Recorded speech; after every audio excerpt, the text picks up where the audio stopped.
E aí, meu amigo, minha amiga concurseira, bora continuar o nosso estudo de princípios da administração pública. Olha só, nós conversamos sobre os princípios expressos, aqueles que estão escritos ali no caput do artigo 37. Legalidade, pessoalidade, moralidade, publicidade e eficiência. Só que existem princípios que não estão expressos, mas ainda assim eles existem. Eles são extraídos, são tirados de algumas normas espalhadas. E também são considerados princípios, só que eles são princípios implícitos. Bom, o básico a gente já sabe. Princípio expresso é só o LIMP, somente aqueles 5. Princípios implícitos são todos os demais, mas a hierarquia entre eles? Lógico que não, são todos o que de mesma igualdade, são todos princípios de mesma hierarquia. Então vamos começar a trabalhar os implícitos, vamos dar uma olhadinha e olha só, já vamos começar com 2 princípios que são considerados basilares. Nossa, professor, que palavra bonita! São basilares. Umas frescuras jurídicas, né? Até para uma prova dissertativa, alguns termos que são legais aí de serem usados. Mas por que basilares? Porque são princípios que traduzem a base de todo o direito administrativo. São pilares do direito administrativo. Olha só, nós temos aqui o princípio da supremacia do interesse público e da indisponibilidade do interesse público. É como se fosse assim, ó. Aqui é o princípio da supremacia. Aqui é o princípio da indisponibilidade. É como se fossem 2 bases e sobre essas bases nós construímos aqui a nossa casinha, que é o quê? O direito administrativo. É como se fossem os fundamentos do direito administrativo. Todo o direito administrativo é embasado nesses 2 princípios. Por isso que são princípios basilares, são os pilares do regime jurídico administrativo. Olha como está a palavra aflorada, como está coisa bonita. Pois é, sabe o que eu estou te falando? Aqui são as bases do direito administrativo. Então, são princípios muito importantes que em diversos tópicos, em diversos momentos, nós sempre fazemos menção a eles. Como aqui no direito administrativo nós temos uma predominância muito grande de normas de direito público, nós temos uma incidência muito forte desses 2 princípios. Se eu falar sério, é muito fácil. Tem que ser bizonho e tem que fazer força para errar isso em prova. Porque se a pessoa apenas for bizonha, ela não erra. Ele tem que ser bizonho e tem que utilizar com força toda a sua bizonhice para me errar um princípio desse, porque é muito mole. No próprio nome já está falando o que o princípio é. Olha o nome completo do primeiro, ó. Supremacia do interesse público sobre o privado. Em prova pode vir o nome completo, mas é mais comum vir supremacia do interesse público.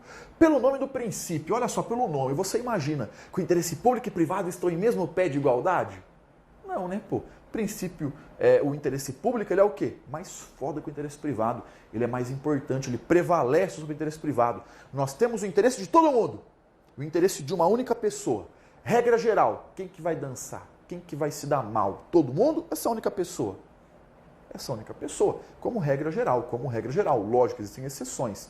Então, o que a gente faz? Nós abrimos mão aqui do interesse de uma pessoa em prol da coletividade. O interesse de todo mundo é mais importante que o interesse de uma única pessoa. Nós temos uma superioridade do interesse coletivo. Então, o direito administrativo ele leva em conta não o interesse de uma única pessoa, mas sim o interesse da coletividade, o interesse público. Então, o interesse público prevalece sobre o privado. É simples desse tanto. Desse princípio, nós extraímos os poderes da administração. Olha só, a administração pública pode nos obrigar a algumas coisas que a gente não gosta. Por que você tem que andar até 60? Vai passar no concurso, vai comprar aquele carro que vai 300 por hora em primeira marcha. Beleza, só que você vai andar em alguns lugares até 60, em outros até 40, em outros até 50. Por quê? Supremacia do interesse público sobre o privado. A administração pública vai utilizar alguns poderes e vai limitar a forma que você usa os seus bens e os seus direitos. Por quê? Porque ela tem esses poderes. Ela faz isso para proteger o interesse público. Estou falando do poder de polícia. É um outro tópico, mas só estamos exemplificando. Então aqui, da supremacia do interesse público, nós tiramos os poderes administrativos, os poderes da administração. E a outra face aqui que nós temos é a indisponibilidade do interesse público. Pelo nome do princípio, o interesse público é indisponível. O que é indisponível? É algo do qual você não pode abrir mão. Olha só que bacana. O interesse público é nosso, não é do administrador. O administrador apenas está tomando conta de algo que é nosso, de algo que é público. Então é vedado, olha só, muito importante isso, é um fiscal de trânsito, um fiscal da vigilância sanitária. Eu estou lá, eu encontro uma situação irregular. A minha competência é para sentar a caneta naquele doido. É para chegar a multa nele. Mas eu falo, coitadinho, vou não, deixa para lá, fazer isso não. Eu estou errado, eu não posso fazer isso porque eu tenho o dever de multá-lo. Eu tenho a obrigação de exercer aquela competência, porque a partir do momento que eu não vou lá e sento a caneta nele, eu estou abrindo mão do interesse público. Aquela norma de lá e sentar caneta existe para proteger o interesse público. E se eu não estou fazendo aquilo, eu estou abrindo mão do interesse público. E o interesse público é indisponível. Então não pode ter dó. Ah, mas eu tenho dó. Não pode ter dó não. Tem que ter ruindade no coração e fazer o que a lei manda. Por quê? Porque o interesse público é indisponível. Ele não pode deixar de agir. Ele não pode, entre aspas, abrir mão do interesse público. Sabe por quê? Porque o interesse não é dele, do fiscal. O interesse é nosso. O interesse é público. Então ele não pode abrir mão, ele tem o dever de agir. O administrador público não é dono do interesse público. Ele é um mero gestor da coisa alheia. Ele apenas toma conta de algo que não é dele.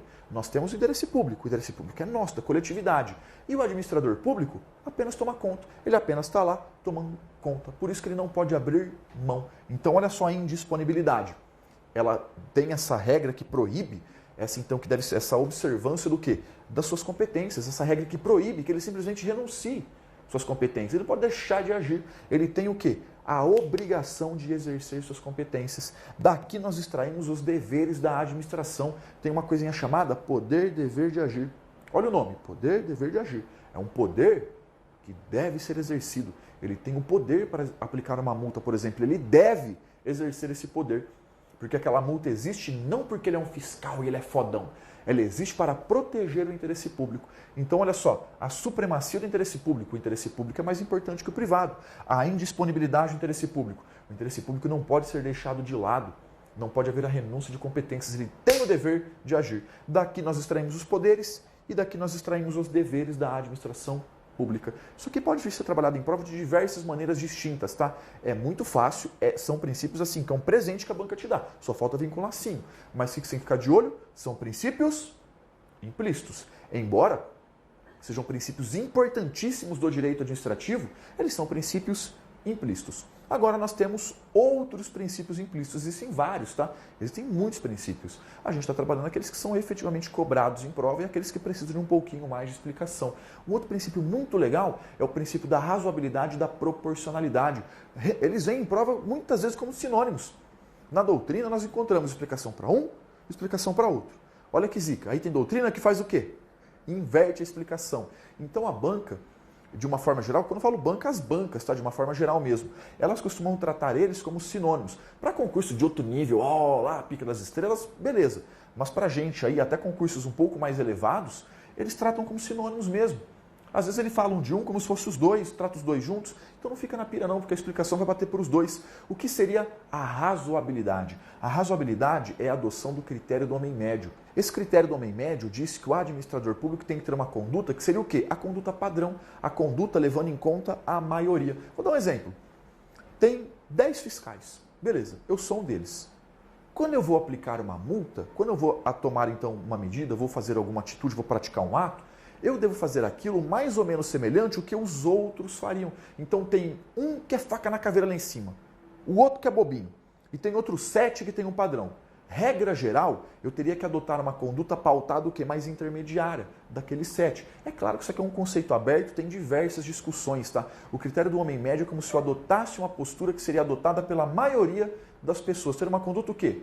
Razoável. É um critério aberto, não fica muito com pilha nele, não que vai vir em prova, disserte sobre o critério do homem médio. Não é o padrão, tá? Não é o padrão, não. Só que se você ver esse termo em prova, está falando o quê? Da razoabilidade. E o que é a proporcionalidade? Quando ele vai tomar alguma atitude, ele deve tomar essa atitude, praticar esse ato de maneira proporcional. Ele deve utilizar-se de meios adequados e necessários. Thales, eu não entendi. Vai entender. Vou dar um exemplo. Vamos bater o conteúdo todo, vou dar um exemplo que vai ficar extremamente claro. Nunca mais se esquece que esse princípio. Olha só, ele traz a limitação dos atos discricionários. Atos discricionários são aqueles em que o administrador possui uma certa margem de escolha.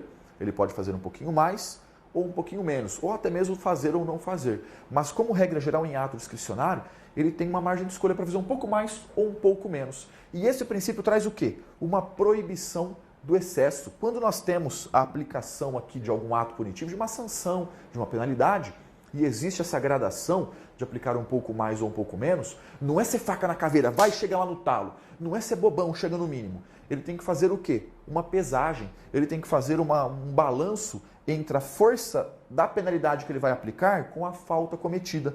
Deve haver, olha a expressão que já foi usada em prova, um equilíbrio entre meios e fins. Olha como você vai entender muito mais fácil. Esse exemplo aqui é tudo. Eu estou utilizando alguns termos que você vai acabar encontrando em prova, mas olha como exemplo é tudo. Na 8.112 de 90, só para dar um exemplo aí, nós temos a suspensão que pode ser aplicada no caso de determinadas infrações. E essa suspensão ela tem um prazo de até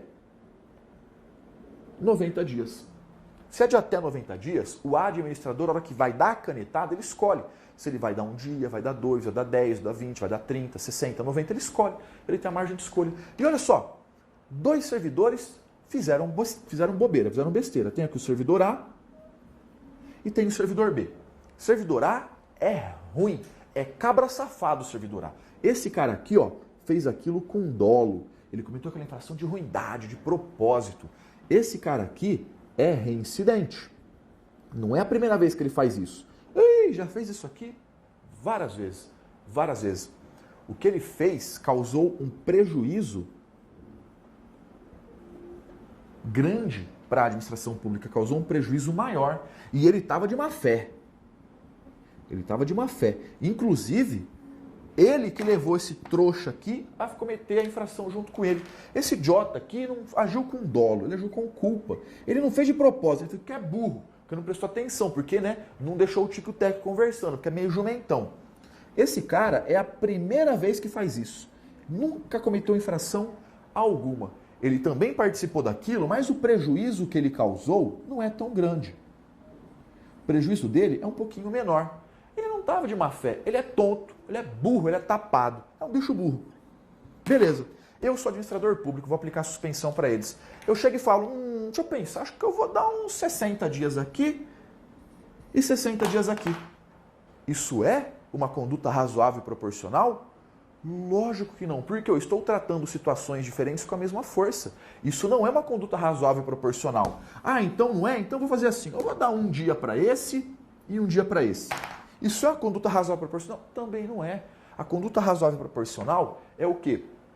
Fazer esse equilíbrio entre a falta cometida e a força aplicada. Pô, esse cara aqui precisa levar uma canetada um pouco mais pesada para ele aprender. Olha como ele está todo errado. Esse cara aqui, sim. Esse aqui você pode tacar uns 60 dias nele, ó. Varia muito no caso concreto. Para ele ficar uns 2 meses sem receber um contra-cheque para ver se toma jeito. Para ver se toma jeito. Essa topeira é a primeira vez que faz besteira, não estava de má fé, não estava com dolo. Chega e dá uns 5 dias para ele, dá uns 5 dias, só para ele sentir a dor. Aí sim, ele vai aprender, ele vai aprender. Pode dar uns 5, uns 10 dias, mas olha só o que a gente fez. De acordo com a falta cometida, a força aplicada teve uma variação. Isso é uma conduta razoável e proporcional. Quando vai ser aplicada uma multa para um particular, por exemplo, uma multa de 1 a 10 salários mínimos. Dependendo da infração, dependendo aí, então, de todos esses critérios da infração, a gente aplica ela um pouco maior ou um pouco menor. Isso que é a razoabilidade e a proporcionalidade. Olha só, está utilizando meios adequados e necessários. Se eu chego e penalizo o cara com um dia, aquele ruinzão lá, o A com um dia, isso não é um meio adequado, tem que ser mais pesado. Se eu chego e penalizo o B com 90 dias, não é necessário tudo aquilo. Então, por isso que tem que haver então essa utilização de meios adequados e necessários. São termos que você vai vir em prova. É legal entender o funcionamento do princípio e decorar alguns termozinhos, que isso aqui também é super fácil, tá? Você vai acertar, ó, rindo isso aqui em prova, mas tem que estar ligado nos termos. Tá vendo o ato discricionário? Ele não teve uma margem de escolha? Ele não podia escolher entre um dia, 2 dias, 10, 20, 30, 60, 90? Então, é uma limitação para que ele não seja muito ruim nem muito bonzinho, para que ele tenha uma conduta razoável e proporcional. Olha só, uma limitação, um balanço entre a força que ele vai utilizar e a falta que foi cometida. Tem que haver essa análise dos meios e dos fins, que é um termo que também já foi usado em prova. Isso que é o critério da razoabilidade e da proporcionalidade. Quem vê pela primeira vez fala, é difícil. Não é, é coisa idiota. Você vai acertar isso aqui dando risada na hora da prova. Só que tem que estar associado com alguns termos, para quando a banca vem meio floreado, você olha para o termo, mata a questão numa boa. Próximo princípio, bastante importante também, é o princípio da autotutela administrativa. Ah, a gente falou da tutela, né? Opa! São coisas distintas. Uma coisa é a tutela administrativa, outra coisa é a autotutela. Olha só uma revisãozinha bem curtinha, olha só. O que é a tutela? Vou até apagar isso aqui depois, hein? Eu quero só que você faça uma memorizaçãozinha bem rápida. O que é, e para refrescar um pouquinho a memória, a tutela administrativa. A tutela administrativa é quando a administração direta vem e faz o controle da indireta. É aquele controle finalístico, supervisão ministerial. Isso aqui que a gente falou aqui, a tutela administrativa, é o quê? Aquele controle da direta sobre os atos da indireta. É quando a União vem e faz o controle de uma autarquia, por exemplo, que não é o que nós estamos vendo agora. Só que eu coloquei aí para você não fazer a confusão, que ó, adivinha, sabendo que não vai fazer uma confusão dessa? É lógico que vai, né? A autotutela é diferente, a autotutela é algo interno. A autotutela é o poder que a administração pública possui para rever os seus próprios atos. Eu pratiquei um ato e falo, fiz besteira. Eu vou lá e faço o quê? Revejo aquele ato, procedo aí a revisão daquele ato. Isso que é a autotutela. Então presta atenção, então é uma diferença muito importante entre tutela e autotutela. E a autotutela está prevista na súmula 473 do STF. Está aí no teu material, dá uma leitura nela, bastante importante. O que essa súmula faz? Ela diz que a administração pública pode rever os seus próprios atos, mas esse rever é um conceito um pouco mais amplo. Esse rever permite que a administração pública anule os seus atos ilegais ou revogue os seus atos por motivo de conveniência e oportunidade, resguardados os direitos adquiridos, no caso da revogação, sempre protegida a apreciação judicial. Vamos entender isso aqui. Olha só, tem que associar os termos, hein? Aqui você vai ver uma das pegadinhas mais velhas do planeta, uma das coisas mais recorrentes em todo o teu direito, em todo o direito administrativo. É uma parte, isso aqui que a gente vai falar agora, que ele pode ser encontrado em diversos tópicos também. Tem princípios, tem atos, tem controle, tem 9784. Ah, mas tem coisa que está no meu edital. Meu, isso daqui é algo que você tem que saber, pelo menos o basicão, de uma forma meio ampla, porque em vários pontos do edital, esse conteúdo pode ser cobrado. E vai. E você vai acabar trombando com isso em prova ainda. Pode acreditar no que o tio está falando. Olha só, a anulação. A anulação é para ato ilegal. O ato tem um vício que fere a lei. Na revogação, não. Na revogação, o ato é válido. Entretanto, ele não atende mais ao interesse público. Foi feito um juízo de conveniência e oportunidade, ele não atende mais ao interesse público. A gente vai ampliar isso. Aqui devem ser respeitados os direitos adquiridos e é sempre ressalvada a apreciação judicial. Não estou dizendo que o juiz revoga, eu estou dizendo o seguinte: foi feito algo que eu não gostei. Vai no Poder Judiciário. A sessão pública fez besteira. Vai no Poder Judiciário, que quem sempre dá a palavra final é o Poder Judiciário. Então ele simplesmente fala algo que nem precisaria estar falando, que a Constituição Federal assegura. Está lá no artigo 5º, que sempre pode haver o quê? A apreciação judicial. Tanto se a administração anulou ou revogou um ato e eu não gostei, eu reclamo onde? Eu posso ir no Poder Judiciário. É só isso que o finalzinho falou. Porque quando nós temos aí a anulação e a revogação, tem uma distinção importantíssima que a gente vai aprender a associar agora. Tem que fazer o nome aí, tem que fazer essa associação que é fundamental. A gente revoga um ato ilegal? Nunca. A pessoa que revoga um ato ilegal tem que levar uma surra, porque ato ilegal, ato inválido, a gente não revoga, a gente anula. Tem que decorar esses termos, tá? Dá uma dica para você, olha só.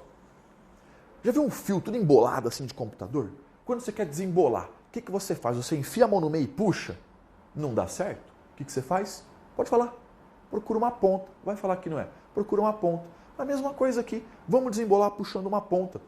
Nós temos a revogação e nós temos a anulação. Vamos começar puxando uma ponta? Sabe que ponta você pode acostumar sempre puxar por ela? Que na anulação a parada é mais tensa. Na anulação o bicho é mais feio. A anulação é mais grave. Sabe por quê? Porque na anulação a lei foi violada. Na anulação nós temos um ato ilegal, um ato inválido, um ato ilegítimo, todos sinônimos. Nós temos um ato que tromba com a lei, que vai de encontro à lei. Por isso que a anulação é mais pesada. Já a revogação, o ato é válido, mas a gente já chega na revogação. Vamos falar da anulação, primeiro os principais pontos. É um tópico aprofundado em outros momentos, mas o basicão a gente já deixa bonito agora. Olha só a anulação. Anulação, quem foi ferido aqui? A lei foi ferida. Então a anulação pode ser decretada pela própria administração, que é o que a gente acabou de falar ali, o que a gente acabou de ver, tanto de ofício como a requerimento. Como assim de ofício? Eu sou um servidor público, eu pratiquei um ato ilegal, falo, fiz cagada, eu vou lá e anulo. Ninguém pediu, eu mesmo vou e faço. Como pode ser feito por requerimento. Alguém pede, eu vou e anulo. Como ela também pode ser feita pelo Poder Judiciário. O Poder Judiciário também pode anular um ato ilegal. Só que o Poder Judiciário ele fica lá na dele, fica lá paradão. Ele só vai fazer algo mediante provocação. Provocação não é passar na frente do fórum, xingar e sair correndo. Provocação é você entrar com uma ação. O Poder Judiciário ele fica quieto, ele fica paradinho.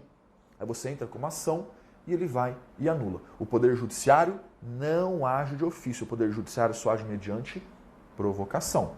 Quando nós temos anulação, isso alcança tanto um ato vinculado como discricionário. O ato vinculado é aquele que não tem margem de escolha. Ele vai fazer daquele jeito e acabou. O ato discricionário é aquele que tem uma certa margem de escolha. Independente disso, os dois podem ser anulados. Sabe por quê? Porque foi ferida a lei. Foi ferida a lei, o ato poderá ser anulado. E a anulação, ela gera efeitos retroativos. É como se o ato jamais tivesse sido praticado. Ela produz efeitos ex tunc. Já a gente fala um pouquinho mais desses efeitos. Vou dar um exemplozinho, pai e bola. Mas já vai decorando que ela gera efeitos que retroagem, que vão para o passado.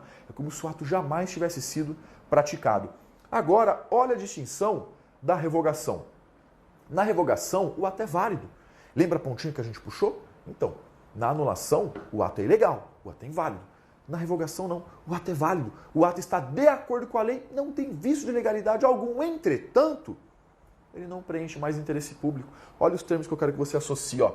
Foi feita uma análise da conveniência e da oportunidade. A revogação é feita por motivos de conveniência e oportunidade. O nome disso é análise do mérito administrativo. É um tópico de atos administrativos, lá naquele momento aprofundado. Mas aqui a gente tem que saber o basicão para desenrolar a súmula também. Como eu disse, a banca sempre cobra isso em tudo que é lugar, qualquer uma delas, tá? Qualquer uma delas. Olha só a revogação. Na revogação nós temos um ato ilegal? Na revogação nós temos um ato válido. Só que por que eu estou revogando então? Por motivo de interesse público. Já já eu chego no exemplo, já já. Vai anotando tudo, anota tudo, faz esquema de tudo. É por interesse público.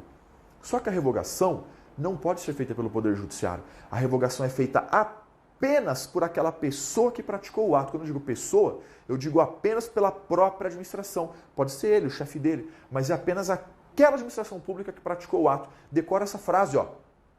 Poder Judiciário não revoga atos dos outros. Poder Judiciário não revoga ato dos outros. Ele pode apenas anular por motivos de ilegalidade. Ele não revoga, ele apenas anula.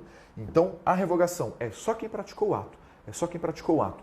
Como na revogação nós temos essa análise do mérito administrativo, tem aqui esses motivos de conveniência e oportunidade, ela alcança somente ato discricionário. Ela não alcança ato vinculado. E conforme nós vimos, deve sempre respeitar os direitos adquiridos. E o efeito dela é só dali para frente. Ela não possui efeitos retroativos. O nome disso em latim, ai que bonito, é efeitos ex nunc. Ai, Thales, vai começar com frescura agora? Não, né? Porque cai em prova. Senão não ia ficar com juridiquês aqui enchendo teu saco, mas é lógico. Se não caísse em prova, eu nem abria minha boca disso, mas cai em prova, às vezes, o termozinho em latim. Então, toma cuidado com as distinções, tá? Aqui, nesse momento, não tem uma pira tão grande. Em outros tópicos, isso aqui vem com força, vem pesado. Aqui um pouco mais leve. Aqui um pouco mais leve. A gente está batendo algumas distinções. Sempre direcione para a análise ali da súmula 473. Mas eu vou jogar um exemplozinho. Vamos entender como isso aqui funciona. Me acompanhe do outro lado. Olha só como funciona esse negócio de efeito ex-tunc retroativo, não retroativo. Vamos fazer um exemplozinho prático aqui. Olha só, imagina uma demissão. Beleza. Foi feita uma demissão. O servidor público foi demitido. Isso aqui, ó, é uma linhazinha do tempo. O tempo vai passando. O cara foi demitido. Demitido por quê? Porque ele é feio. Chegou no serviço público e você falou, caraca, cara feio, tá demitido. Bom, primeiro que ser feio não é falta funcional, se não tinha muita vaga no serviço público, e outro que para aplicar a penalidade tem que ter um PAD. Esta demissão é um ato ilegal. Se esse é um ato ilegal, ele pode ser revogado?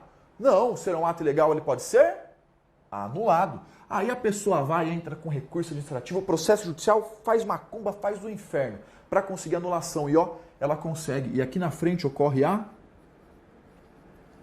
anulação. Bom, a anulação produz efeitos para frente.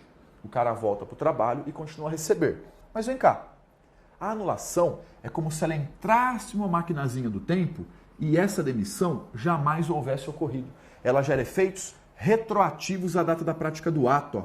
Ela gera efeitos para trás. Aí vem cá, imagina que nesse período de tempo aqui, passaram-se 3 meses. Responde uma coisa, se essa pessoa não tivesse sido demitida, ela estaria 3 meses mais rica? Estaria. Então paga ela. Dá o dinheiro de volta para ela. Isso que ela não recebeu no período, paga ela. Isso que é efeitos para trás. Isso que é efeitos retroativos. Isso que é efeitos ex-tunc. Um outro exemplo agora. Vamos imaginar aqui ó, uma autorização de serviço público. Como assim autorização? Thales, autorização é um ato discricionário para que eu use, por exemplo, bem público. O tiozinho chega e quer colocar o quê? Uma barraquinha de cachorro-quente na praça pública. Não é chegar colocando, não. Tem que pedir para a administração pública. A administração pública dá uma olhada e fala, beleza, manda o pau. O tiozinho vai lá e coloca a barraquinha de cachorro-quente. Fala, deixa pessoas aí, o pessoal comendo um dog que tá beleza, atende ao interesse público. Só que aí começa a passar um tempo, o que se verifica? O pessoal está comendo cachorro-quente está caindo no chão, cai pão, tá juntando pomba na praça inteira, as pombas estão comendo pão no chão, tão gorda, tão cagando em todo lugar, tá virando um inferno, tá uma zona, tá um fedor. As pombas cagaram em tudo. Opa! Vender cachorro-quente, autorização, isso é um ato ilegal? Não, não é um ato ilegal, é um ato válido. Mas ele deixou de atender o interesse público. Não é mais o interesse público que as pombas cagando em geral. Dessa forma, esse ato será anulado? Não. Como ele é um ato válido, ele pode ser revogado. Ele pode ser revogado. A revogação gera efeitos para frente. O tiozinho, ó, vai tirar a barraca de cachorro-quente aqui. Agora me responde uma coisa. O tiozinho vai ter que pagar aquele dinheiro que ele ganhou no cachorro-quente? Como que vai gerar efeito retroativo? Tem como ele pegar a bosta e enfiar no cu da pomba de volta? Não dá para fazer, já foi. O que aconteceu já foi, não tem o que fazer aqui. Ela gera efeitos só para frente. Ela não gera efeitos retroativos, não tem efeitos para trás. Então a anulação tem efeitos para frente e para trás. A revogação, efeitos apenas para frente. Aqui nós temos efeitos ex tunc e aqui efeitos ex nunc. Tem várias formas de decorar. Eu gosto da mais simples. Eu lembro que o ex nunc é o de nunca retroage. O ex nunc é o de nunca retroage. Então o outro é o que? Retroage. O outro é o que? Retroage. Fica de olho, tá? Ato legal anula, ato válido, porém que não atende interesse público, a gente revoga. Fique de olho principalmente nessas distinções mais básicas. Próximo princípio, que também é bem tranquilo, aqui a gente tem que trabalhar apenas a parte mais superficial dele, é o princípio da continuidade dos serviços públicos. Olha o nome já te fala. Os serviços públicos devem ser prestados de forma contínua. A prestação de um serviço público deve se dar de maneira ininterrupta, adequada. O que é ininterrupta? Vem cá. Água. Água é serviço público, abastecimento de água. Na tua casa, adianta chegar água dia sim, dia não? Ah, professor, se o dia assim for sábado que tomar banho, adianta. Não, tem que chegar água todo dia. Tem que ter água todo dia. Tem que ser prestado de forma ininterrupta. Não, em casa chega água todo dia, mas chega no conta-gota. É 7 minutos para encher um copinho d'água. Ah, também não resolve o problema. Ele tem que ser prestado de forma adequada. O serviço público só pode ser interrompido em situações excepcionais. Ele é prestado de forma ininterrupta e não pode parar de prestar, não. Ele só poderia parar, por exemplo, no caso de emergência. Cara, misturou a rede de esgoto com a rede de água potável. Vai ter como arrumar isso com o serviço rodando? Você vai abrir tua torneira e sai igual um todinho lá? Não resolve, tem que parar. Ele para de prestar o serviço público por quê? Uma situação emergencial. Ou ele também pode ser interrompido mediante aviso prévio. Já reparou quando vai ter um corte na luz, um corte na água, para fazer, por exemplo, um reparo, alguma medida, eles ficam avisando vários dias antes? Com aviso prévio, pode. Ou a pessoa não pagou. Eles podem cortar? Pode, mas tem que fazer o aviso prévio antes. Então essa regra aqui que não pode ser interrompido é uma regra geral. Existem essas exceções, igual acabamos de ver. Olha um negócio muito importante, ó. O delegatário, o prestador de serviço público, o particular que está prestando serviço público, ele não pode parar de prestar o serviço público, mesmo que a administração pública pare de cumprir a parte dela. Imagina que o cara presta o serviço público e a administração pública paga R$100 mil por mês para ele. E ela parou de pagar. Ele é obrigado a continuar prestando serviço público. Por quê? Supremacia do interesse público sobre o privado. Mesmo que ele esteja tomando calote da administração, ele é obrigado a continuar prestando serviço público. Ele só pode parar de prestar o serviço público mediante decisão judicial transitada em julgado. Então, se ele vai brincar com a administração, tem que tomar cuidado, porque olha só o que ela pode fazer com ele. Mesmo que ela pare de pagar, mesmo que ela pare de cumprir a parte dela, ele tem que continuar prestando serviço, somente podendo interromper com decisão judicial transitada em julgado. E para a gente fechar, tem o princípio da motivação. Que é motivação? Ah, tem que estar motivado. Não, motivação é a indicação dos motivos. Na motivação, o administrador tem que, entre aspas, explicar o porquê ele está fazendo aquilo. Ele tem que indicar os elementos fáticos e jurídicos. O que é isso, Thales? Elementos fáticos. É o que aconteceu no caso concreto. Elementos jurídicos. É como aquilo é tratado na lei. É como a lei prevê aquela situação. Então ele chega e fala, ó, aconteceu tal coisa e eu estou fazendo isso porque assim está previsto em lei. Assim está previsto em lei. Então ele vai explicar, ele vai motivar o que ele está fazendo. Ele fala o que aconteceu no caso concreto e ele faz o quê? Ele fala como aquilo está escrito na lei. Isso alcança tanto atos vinculados como atos discricionários. Isso aqui pega tanto um ato vinculado como também um ato discricionário, prevalece que pega para os dois. Entretanto, existem alguns casos em que ele não precisa motivar. São exceções, tá? Como regra tem que motivar. Se vier exceção em prova, é sempre essa. Olha só, nós temos a exoneração do cargo em comissão. Se é um cargo em comissão, ele não precisa motivar. O cargo em comissão, ele exonera por quê? Porque deu vontade. A exoneração do cargo em comissão não precisa ser motivada. Se vier exemplo em prova, pode acreditar. Vai ser esse aqui, tá? Vai ser esse aqui. Então, a exoneração do cargo em comissão, ele pode ser feito mesmo sem a motivação. Mas, como regra geral, ó, tem que explicar o porquê ele está fazendo aquilo. É muito fácil. Fala sério. É um conteúdo que não tem segredo, tem que estar bem afiadinho, tem que estar bem treinadinho e vamos fazer exercício para buscar em prova. Acompanha comigo primeiro. Olha só, olha como é fácil, como é para você um presente, tá? Princípios não pode errar. Princípios a pessoa tem que sofrer uma agressão se errar isso aqui em prova, porque é muito fácil. Olha aí o primeiro com a gente, ó. A supremacia do interesse público constitui um dos princípios que regem a atividade da administração pública, expressamente previsto na Constituição Federal. Ah, vá! A supremacia realmente, ela rege. Mas está previsto de forma expressa? Claro que não, né? Ele é um princípio implícito, está errado, muito fácil, presentinho, nem conta. Vamos para a próxima. O princípio da autotutela possibilita à administração pública anular os próprios atos quando possuírem vícios que os tornem ilegais, ou revogá-los por conveniência ou oportunidade, desde que sejam respeitados os direitos adquiridos e seja garantida a apreciação judicial. Show de bola, perfeito. Súmula 473 do Supremo Tribunal Federal. A administração pública tem o poder de rever seus próprios atos? Tem. Qual que é o nome disso? Princípio da autotutela. Ela vai anular os ilegais e revogá-los por conveniência e oportunidade. Tem que respeitar o direito adquirido? Vixe se tem. É ressalvada a apreciação judicial? Sempre. Então está correto. Ele praticamente copiou e colou a súmula 473. Pode marcar-se como correta. Bora fazer mais uma. Uma determinada empresa pública, ao rescindir unilateralmente o contrato de trabalho com um de seus empregados públicos, assim o fez sem indicar qualquer fundamento de fato e de direito para sua decisão.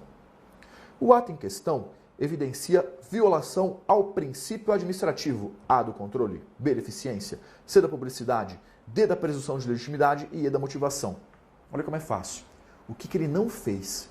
Ele não indicou os motivos de fato e de direito. Ele não indicou esses elementos. Ele não indicou, então, os motivos. Que princípio que ele violou? Ele violou o princípio da motivação. Olha que está escrito, ó, grifa essa parte, ó. Sem indicar qualquer fundamento de fato e de direito. Ele não motivou a alternativa E. Violou o princípio da motivação. Viu como o princípio de matéria é fácil? O princípio é tranquilo, tá? Eu tenho certeza absoluta que você vai gabaritar qualquer questão de princípio em prova.